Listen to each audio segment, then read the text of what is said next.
Electronic Arts, one of the biggest names in gaming history. But right now, they're at the center of a rumor so massive it could reshape the entire industry. It looks like they're at the center of a rumored deal so massive, it could honestly reshape the entire industry. We're talking about a historic power play here, involving private equity, sovereign wealth, and yeah, the future of some of your favorite games. $50 billion. That's the staggering price tag reportedly on the table to buy EA. This isn't just another deal. It's a historic power play involving private equity, sovereign wealth, and political influence. So a deal this big, you know it's going to involve some serious players. On one side, a cultural institution. On the other, a powerful group of investors. A massive convergence of global finance and, yeah, political influence. And if it goes through, the future of your favorite games, from sports titles to RPGs, could be rewritten in ways no one saw coming. But what about the people who actually play the games? This news has triggered some really passionate and often totally contradictory reactions. It raises real ethical questions that directly impact whether or not someone wants to support the company. All right, let's talk about one of the biggest names in video games, Electronic Arts. It looks like they're at the center of a rumored deal so massive, it could honestly reshape the entire industry. We're talking about a historic power play here, involving private equity, sovereign wealth, and yeah, the future of some of your favorite games. Just look at that number. Let it sink in. $50 billion. With a B. Yeah, that is the staggering price tag that's reportedly on the table to buy EA. You know, the company that's pretty much defined gaming for generations. So what in the world is going on behind the scenes? Well, it all starts with a rumor. But this isn't just any rumor. This is the kind that sends massive shockwaves through both the financial world and the gaming world. Okay, so here's the core of the story. Right now, EA is a publicly traded company, which means they have to answer to their stockholders. But this deal? It would take them private. They'd be owned by a small group of private investors. And that, right there, fundamentally changes who the company is accountable to. And believe me, the market is taking this very seriously. I mean, as soon as this report hit the news, EA's stock just shot up. It pushed their total value to almost that $48 billion mark. That tells you investors think this isn't just some crazy idea. They think it's not only possible, but actually pretty plausible. So, a deal this big, you know it's going to involve some serious players, right? Let's take a look at who's actually on both sides of this table. So on one side, of course, you've got Electronic Arts. And look, this isn't just some random company. We're talking about a cultural institution here. Think about it. The annual sports titles like Madden and the soccer games that just dominate the sales charts, not to mention massive franchises like The Sims, Apex Legends, Battlefield. EA's footprint on gaming is just immense. And the potential buyers? Well, this is where it gets really interesting. We're talking about a powerful group of investors. Reports are naming Silver Lake, which is a huge private equity firm focused on tech. Then there's the Saudi Public Investment Fund, you might know it as PIF, and also Affinity Partners, which was founded by Jared Kushner. So you can see, this isn't just a corporate merger. This is a massive convergence of global finance and, yeah, political influence. So you might be asking, how in the world do they afford a $50 billion price tag? The answer, most likely, is something called a leverage buyout, or an LBO. Let me break it down. In simple terms, the buyers borrow a massive amount of money to buy the company. And the collateral for those loans? It's the company they're buying. In this case, EA itself. What that means is, if this goes through, EA would suddenly be saddled with an enormous amount of debt that it has to figure out how to pay off.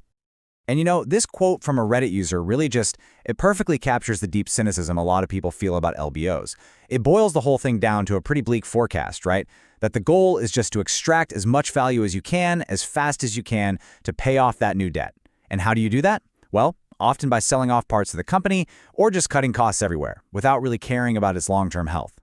I mean, $50 billion, it's just a number that's really hard to wrap your head around. So to really get a sense of the scale we're talking about, we kind of need to put it in perspective. Let's see where this deal fits in the wider tech and gaming industry. First off, where does EA even stand today? I mean, yeah, they're a giant, for sure. But look at their market value. It's completely dwarfed by the big platform holders like Sony and especially Microsoft. Still, you can't discount it. At nearly $50 billion, EA is still one of the most valuable pure-play game publishers on the entire planet. Okay, and this really puts the sheer size of the deal into perspective. At $50 billion, it would be playing in the same league as some of the biggest media shakeups we've seen in recent history. We're talking Microsoft buying Activision Blizzard or Disney buying Fox. This is a landmark transaction, plain and simple. It's also super important to remember that this isn't happening in a vacuum. A recent market report from Houlihan Lokey actually points out that mergers and acquisitions in the gaming space are really starting to pick back up after a bit of a slowdown in 2023. So this EA deal, if it actually happens, would be like the explosive grand finale of that trend.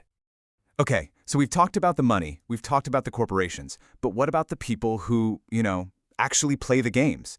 As you can imagine, this news has triggered some really passionate and often totally contradictory reactions from the gaming community.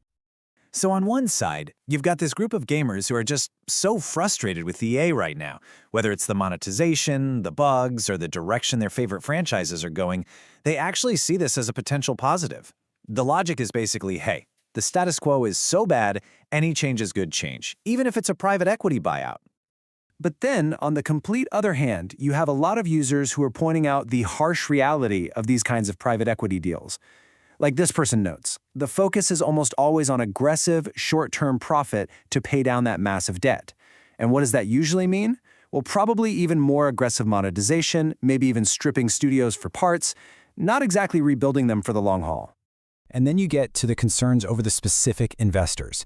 This comment, which is just dripping with sarcasm, really highlights a widespread fear that having Saudi Arabia's public investment fund involved could lead to some kind of influence over the actual content of the games, touching on sensitive cultural and political issues.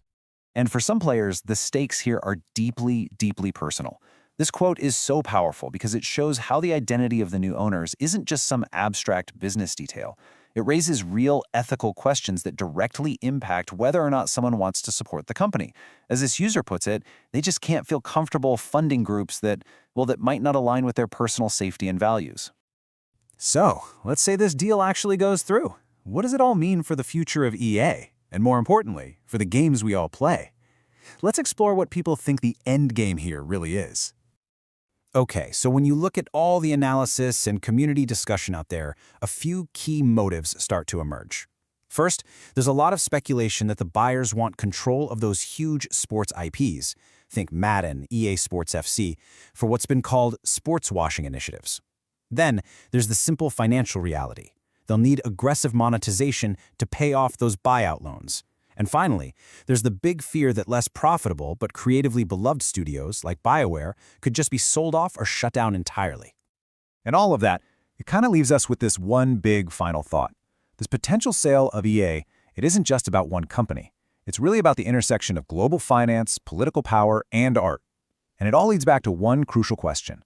When our largest, most iconic cultural products, our games, become assets in these multi-billion-dollar power plays, who are they really for?